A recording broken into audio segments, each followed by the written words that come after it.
Hello everyone, Scotty here from a Blue Coconut family and welcome back to City Skylines. So today we're going to be looking at continuing building up our city and building it into the best way possible. So today we're going to be looking at entertainment and parks. So this is how you increase land value and how you increase everybody's kind of happiness and stuff. So this is very useful for your city. So at the moment we've got a very dull city, it's very basic. You've got your services, you've got your basic utilities, you've got your housing, you've got your transport, you've got everything else like that. So how do you increase it? How do you get more wealthy people? How do you increase how much money you're getting in? So what you do is you need to raise your land value of your areas you want to keep rich. And you keep the areas that you want to keep poorer because you need workers. Kind of factory workers come from the poorer areas. So you don't want your whole city being rich. So you'll keep your poorer areas to be lower land value, so you put less parks in. So what you come here, so you come down to the parks and plazas. I'll do another video where you have unique buildings. I'll go into that later.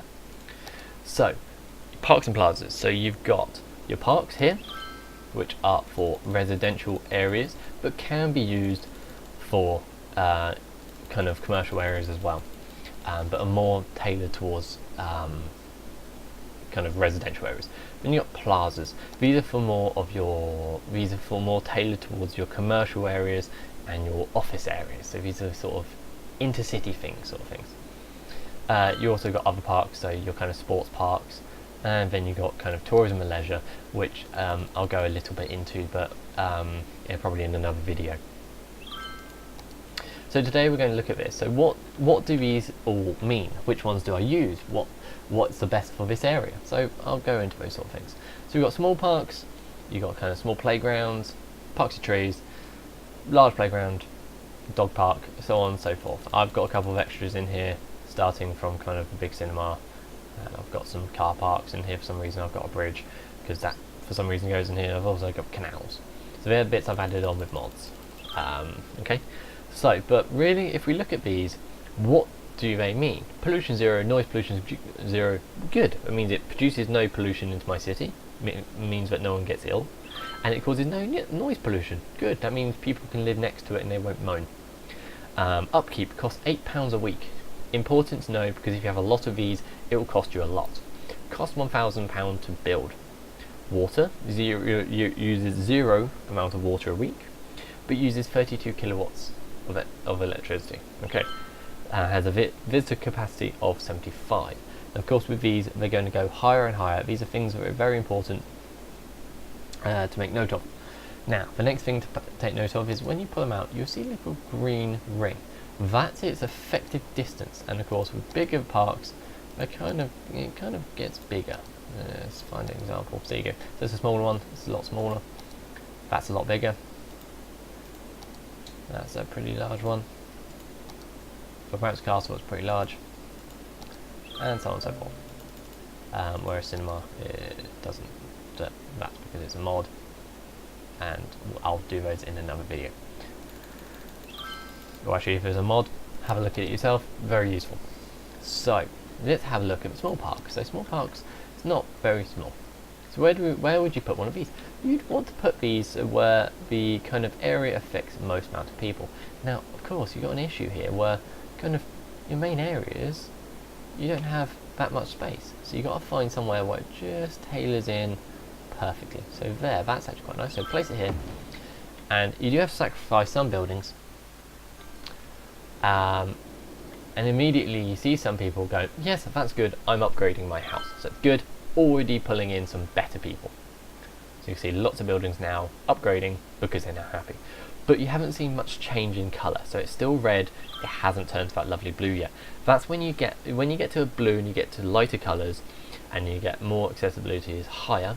That's what the colours mean. So red is low accessibility, blue is higher. Is when you get multiple parks in sort of that kind of green circle. You can see there, green circle. So we need to have these accessible for more people. So I'm going to actually stick another park here, and you'll see these people in the middle sort of turn a lighter colour like that. So you can see now these are more of a muddy brown rather than the red and the dark kind of red here. So you can see now that people are really upgrading now, and it looks really good. So I'm going to place a small dog park, probably, let's go here, right in the middle. There we go. So you can now see that because these people in the middle area can access 3 parks within their walking distance, and that's what it's a key thing to know, it's walking distance. They've turned yellow, they've turned blue, and that means that they can now access parks, and they can now get to the entertainment, and they can get leisure as much as they like, and they upgrade a lot better, and they are often a lot happier. So we're going to do the same thing. We're going to have smaller parks over in this area, just keep these guys sort of happy over here. So you can see people right on the kind of the edge of it will turn blue, sort of a bluey colour, because you know, accessibility. It's right next door. You can't get much more accessible than that, rather than having them on the other side. Then of course they're really accessible. So I'm going to have this area here as my really rich area, and I'm actually going to stick a botanical garden right in the middle as kind of the centre point of my city. So let's find a nice, there we go, right in there. So I'm going to sacrifice a lot in there, but it's going to cause this whole area to go really blue. Okay, so I've sacrificed a lot there, but it means my centre of the city turns really good.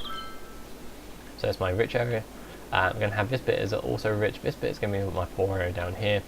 So in here I'm going to stick, so we've done with parks, I might stick another, let's put a park with trees. I want a smaller park, here you go. One like this, I'm going to stick that here just to help these guys, just to get onto a sort of balance with accessibility. And the same thing this side, I feel, like that. So now in the middle I'm going to actually pull a plaza. So these are within the second section. These are for commercial areas. These are often pretty good. Once again they have that green circle and they look really nice. We're going to stick a plaza, let's think here. There you go. See there, immediately all gone blue apart from this end here because they're slightly further away, but I can fix that. I'm going to stick a, let's stick a carousel park. Let's stick a carousel park there, so it should help these people. There we go. So you can see there, I've now got my poor area, I've got my rich area. So I've got lots of rich, and I've still got my poor. So that's basically it for parks and stuff. Place them efficiently. You do not need a lot. I have got 1, 2, 3, 4, 5, 6, 7, 8 in my city. You can see there that most of my city is now really happy. A lot of them are upgrading now, and you can see that they're actually I'm going to be pulling in more rich people, means I'm producing more money in my taxes, and they're likely to upgrade, means bigger city and a lot more people, which is good. So we can also have a look at what our happiness is in here. So you can see how now the people in the areas access to parks are a lot more happier, apart from these odd people because they don't have enough workers. But of course now I've got more rich people coming in, it'll help. These people, I don't know what's wrong with them, they're just unhappy and stuff. We can see now my city is a lot more happier, and it seems to be overall pretty good. So that's been pretty much my tutorial on how to do parks and stuff.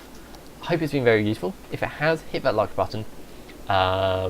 Of course, comment away down below. I'd love to know how you use parks in your city. If you've got photos and stuff, post them onto our Facebook page, Blue Coconut Family. Yeah, you know, check out my other videos of City Skylines or any other game I play on this channel. It's really good, and there's some good videos in there.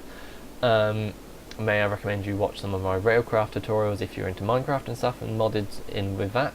So that's really good to check out after this. If you do like those and you like any other videos, hit that subscribe button. You'll be the first one to know when the next video comes out. And I'll see you guys later. So, alright.